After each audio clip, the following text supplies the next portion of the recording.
चट मंगनी पट विया इंतहा दर्जा मुजरब अमल। गारंटी से कहता हूँ 7 दिन के अंदर अंदर इंशाल्लाह निकाह ना हो तो फिर जो रिश्ते के लिए मान नहीं रहे थे वो खुद ना आए तो आप इस वजीफे को करें। जो खुद इनकार करने वाला होगा वो खुद तुम्हारे घर चल कर ना आए तो फिर क्या, जैसा चाहेंगे आला तरीन रिश्ता घर चल कर आएगा इंशाल्लाह। अल्हम्दुलिल्लाहि रब्बिल आलमीन वस्सलातु वस्सलामु अला सय्यिदिल अंबिया वल मुरसलीन अम्मा बअदु फ़अऊज़ु बिल्लाहि मिनश शैतानिर रजीम बिस्मिल्लाहिर रहमानिर रहीम इहदिनस सिरातल मुस्तकीम सदक़ल्लाहु मौलानल अज़ीम। रूहानी पावरफुल वज़ाइफ में से आज एक अहम सबक दोस्तों की नज़र करना है, जो कि चट मंगनी पटविया का एक ख़ास दुआ है जो दोस्तों की नज़र करनी है। और नमाज असर के बाद ये एक सूरत भी है जो पढ़नी है। दोस्तों ये हर वो आदमी कर सकता है कि जिसके रिश्ता में रुकावट है, रिश्ता होता नहीं है या फिर होकर टूट जाता है या रिश्ता आता ही नहीं है सिरे से। कुछ बंदिशें ऐसी होती हैं कि जिन बंदिशों की वजह से रिश्ते नहीं आते। हालांकि अक्सर औकात होता ऐसे ही है कि ये गुनाहों की नहूस्तें होती हैं जिनकी वजह से रिश्ते होते ही नहीं हैं, और फिर इनको बंदिश का नाम भी दिया जाता है और अमलियाती बंदिश का नाम भी दिया जाता है और अक्सर औकात रजत का मामला भी होता है। तो कोशिश फरमाएंगे जिस तरीके से मैं बताऊंगा तो इंशाअल्लाहुल अज़ीज़ जैसे चट मंगनी पट विया वाला काम है ऐसे ही होगा इंशाअल्लाहुल अज़ीज़। लेकिन कोशिश फरमाएं ये जो शराइत मैं बताने लगा हूँ इन शराइत के मुताबिक इस वजीफ़े को करना है। आज के वजीफ़े की सबसे पहली शर्त यह है कि नमाज की पाबंदी करनी है। दोस्तों नमाज दीन इस्लाम का एक अहम रुकन है, नमाज की पाबंदी लाजमी है। और हदीस पाक में आता है आका करीम सल्लल्लाहु अलैहि वसल्लम ने फरमाया कि नमाज मोमिन की मेराज है, और एक हदीस पाक में फरमाया कि नमाज मेरी आंखों की ठंडक है। दोस्तों कोशिश फरमाएं, नमाज वैसे भी हर मुसलमान पर फ़र्ज़ है यार। नमाज इतनी ज़रूरी है कि हदीस पाक में आता है जो आदमी खड़े होकर नहीं पढ़ सकता लेट कर पढ़े, लेट कर नहीं पढ़ सकता बैठ कर पढ़े, बैठ कर नहीं पढ़ सकता इशारे से पढ़े। यानी नमाज पढ़नी ज़रूरी है। और नमाज ना पढ़ने की जो नहूस्तें हैं ना, सिर्फ एक घर नहीं कोई कहे कि बस यार मैं नहीं नमाज नहीं पढ़ता, बल्कि उसके साथ साथ 70 आदमी इसकी नहूसत के लिए पेट में आ जाता है। नमाज बहुत अशद ज़रूरी चीज़ है दोस्तों, नमाज की पाबंदी लाजमी करें। और हर नमाज के बाद 11 मरतबा कलमा तय्यबा और 11 मरतबा दुरूद पाक ये अशद ज़रूरी है। नमाज ना पढ़ने की जो नहूसतें हैं ना और नमाज पढ़ने के जो फ़ायदे हैं, काश कि अगर आप लोगों को इनकी समझ आ जाए ना भी यार नमाज न पढ़ने के कितनी नहूसतें हैं और नमाज पढ़ने के कितने फ़ायदे हैं, मैं कहता हूँ कभी नमाज छोड़ेंगे भी नहीं आप। और नमाज वाहिद नमाज ही है जो इंसान का रिज़्क वसी कर देती है, नमाज ही है जो दिल की मुरादें पूरी करती है, नमाज ही है जिससे बंदा अपने रब से बातें करता है, और नमाज ही है जो इंसान की दिल की मुरादों को पूरा करती है। हदीस पाक में आता है आका करीम सल्लल्लाहु अलैहि वसल्लम ने अपने प्यारे सहाबा से फरमाया कि मेरे प्यारे साहबा बताएं, जिस शख्स के घर के आगे नहर हो और वो शख्स दिन में 5 मरतबा उस नहर में नहाता है तो क्या उसके जिस्म पर मेल रहेगी? साहबा कराम अर्ज़ करने लगे या रसूलल्लाह नहीं। हुजूर ने फरमाया यही मिसाल है नमाजी की। जब नमाजी 5 वक्त की नमाज पढ़ता है तो उसके सर पर गुनाहों का मेल भी नहीं रहता।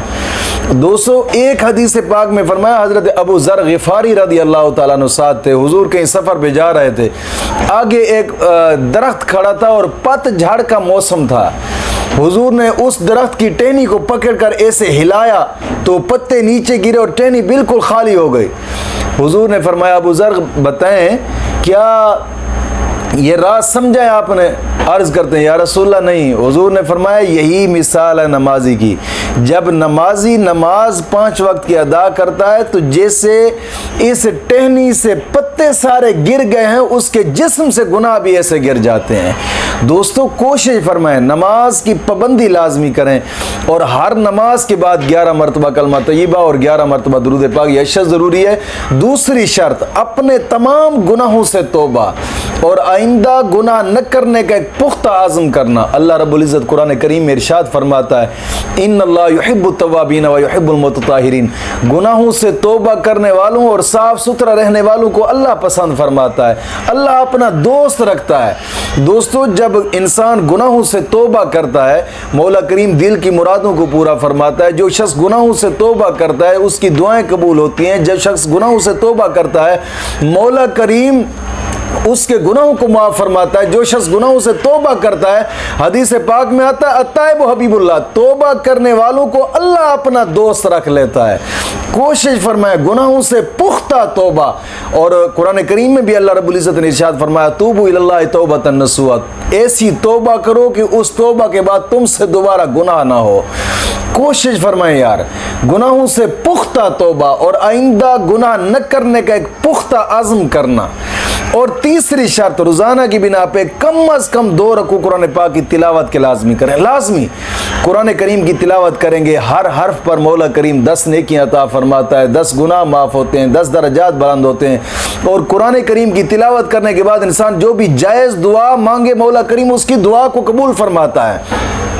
और कोशिश फरमाएं कि कुरान करीम की तिलावत करें। कुरान करीम एक ऐसी किताब है कि जो इंसान की दुनिया और आखिरत इंसान की संवार देती है। कुरान के साथ यार एक मरतबा यारी लगा कर को देखें। हकीकत बात है, हमने ये अपने आंखों से देखे वाक़े हैं। कई अल्लाह वालों की कब्रें हमने ऐसी देखी हैं कि उन कब्रों से भी कुरान की आवाज़ आती है। हदीस पाक में आता है जब मुर्दा कब्र के अंदर जाता है तो जब कब्र के अंदर जाता है तो जब जहन्नम के फरिश्ते उसको अजाब देने लगे तो कुरान इर्द गिर्द उसकी ढाल बन जाता है और वहाँ गवाही देता है ये तो वो शख्स है जिसने दुनिया में भी मुझे नहीं छोड़ा था, मुझे पढ़ता रहता था और मेरे साथ इसने यारी लगाई थी। आज कब्र के अंदर मैं भी इस पर कोई मुश्किल नहीं आने दूंगा। दोस्तों कुरान वैद किताब है जो वफादार है और कब्र तक भी वफा करने वाली है। आप कोशिश फरमाएं कुरान करीम की तिलावत लाजमी किया करें। कुछ दोस्त अब आप पूछते हम सुबह सुबह नहीं कर सकते। यार अगर सुबह सुबह आप नहीं कर सकते तो जोर के बाद कर लें, असर के बाद कर लें, मगरिब के बाद कर लें, ईशा के बाद कर लें, यानी 24 घंटे में किसी भी वक्त कुरान करीम की तिलावत करें। इंशाअल्लाह अज़ीज़ एक तो वजीफे की शर्त पूरी हो जाएगी, दूसरा मौला करीम अजर अता फरमाएगा, तीसरा हदीस पाक में आता है कुरान करीम की तिलावत करने के बाद जो भी जायज़ दुआ मांगे मौला करीम उसकी दुआ को कबूल फरमाता है। दोस्तों कोशिश फरमाएं, एक मरतबा कुरान करीम के साथ यारी लगा कर तो देखें ना, इंशाअल्लाह फिर सब खैरा होंगी। और चौथी शर्त, इसको करने से पहले थोड़ा बहुत सदका लाजमी करें कि हदीस पाक में आता है सदका मुश्किलात दूर फरमाता है, सदका जहन्नम के 70 दरवाजे बंद कर देता है, सदका कब्र की गर्मी को ठंडा करता है, सदका जन्नत के 70 दरवाजे इंसान के लिए खोल देता है। कोशिश फरमाएं कोई भी मुश्किल, एक दोस्त मुझे मिला था वो मुझे कहता था कि यार मुझ पर जब भी कोई मुश्किल आती है मैं सदका कर लेता हूँ, मौला करीम मुश्किल दूर फरमा देता है। वाकई ऐसे ही है। कोशिश फरमाया करें, वक्तन फवक्तन सदका कर लिया करें, बेशक थोड़ा बहुत क्यों ना हो।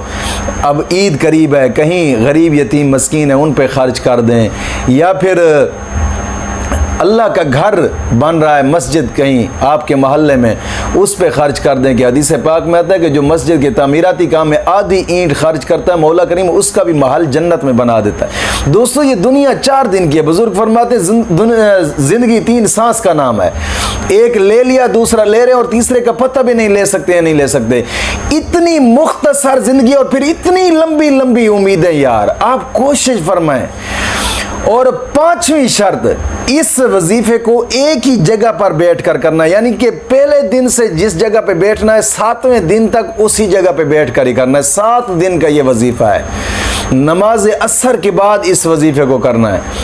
और ये नमाज असर के बाद करने वाली भी ये एक शर्त मैं बता रहा हूं, क्योंकि कुछ कुतुब के अंदर इसको कुछ बुजुर्गान दीन ने ये भी लिखा है कि किसी भी वक्त भी पढ़े, लेकिन जो असर के बाद का जो नतीजा निकलता है ना, ये खुद मैंने अपनी आंखों से इसका नतीजा देखा है। ये एक ऐसा मुजर्रब तरीन वजीफा है शादी के लिए। ये एक ऐसा तरीन है कि जैसे आप कहना कि चट मंगनी पट व्या, ऐसे ही है, इंतहा दर्जा मुजर्रब अमल है ये। और असर की नमाज के बाद जगह भी एक, वक्त भी एक मुकर्रर करें, कोशिश फरमाएं। इंशाअल्लाह इन 7 शराइत पर अमल करके आप इस वजीफे को करें, मैं गारंटी से कहता हूं 7 दिन के अंदर अंदर इंशाअल्लाह निकाह ना हो तो फिर कहना। ये एक ऐसा जो कहते हैं यार वो फलां आदमी शादी के लिए नहीं मान रहा, वो फलां शादी के लिए, कभी कभार ऐसा होता है कि लड़की वाले नहीं मानते, कभी कभार ऐसा होता है लड़के वाले नहीं मानते, कभी कभार ऐसा होता है लड़का खुद इनकार कर देता है। मैं कहता हूं आप इस वजीफे को करें, जो खुद इनकार करने वाला होगा वो खुद तुम्हारे घर चल करना है तो फिर कहना इंशाअल्लाह अज़ीज, जैसा चाहेंगे आला तरीन रिश्ता घर चल कर आएगा इंशाअल्लाह अज़ीज। लेकिन करें इन शराइत के साथ जो मैंने शराइत बताई हैं, इंशाअल्लाह इंतहा दर्जा मुजर्रब पाएंगे। और वो वजीफा करने का तरीकाकार क्या है? नमाज असर अदा करें।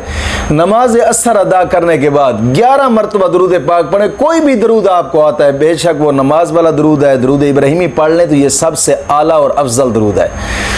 11 मरतबा दरूद इब्राहिमी पढ़ें और फिर नमाज असर के बाद ये एक सूरत सिर्फ 3 मरतबा पढ़नी है, बस सिर्फ 3 मरतबा 7 दिन तक, सिर्फ 3 मरतबा इंशाअल्लाह अज़ीज। इंशाअल्लाह अज़ीज मैं गारंटी से कहता हूं जो रिश्ते के लिए मान नहीं रहे थे वो खुद ना आए तो फिर कहना इंशाअल्लाह अज़ीज। वो नमाज असर के बाद जो सूरत है वो सूरत तगाबुन सिर्फ 3 मरतबा पढ़नी है इंशाअल्लाह अज़ीज। ये पसंद की शादी के लिए करना चाहते हैं, इंतहा दर्जा मुजर्रब आप पाएंगे इस वजीफे को इंशाअल्लाह अज़ीज। मौला करीम दीन व तीन की समझ अता फरमाए।